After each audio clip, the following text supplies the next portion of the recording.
Welcome to today's news. Bihar Police Subordinate Service Commission has invited application for steno assistant sub-inspector post in Home Department, Government of Bihar.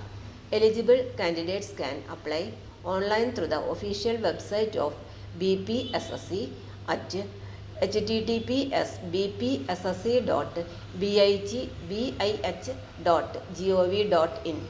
This recruitment is to fill up 305 vacancies in Bihar Police. The educational qualification to apply for the post is intermediate or class 12 pass. The age limit of the candidates should be between 18 to 25 years for general categories.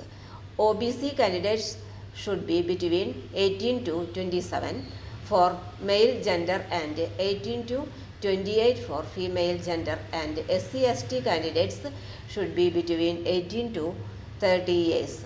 The registration process will start on December 17 and will end on January 17, 2025. Get more details such as eligibility, selection process and other details, visit the official website https://bpssc.bih.gov.in. For more latest news, career, job, exam, question papers, notes and study materials, visit the website https://studyforsure.com. Thank you.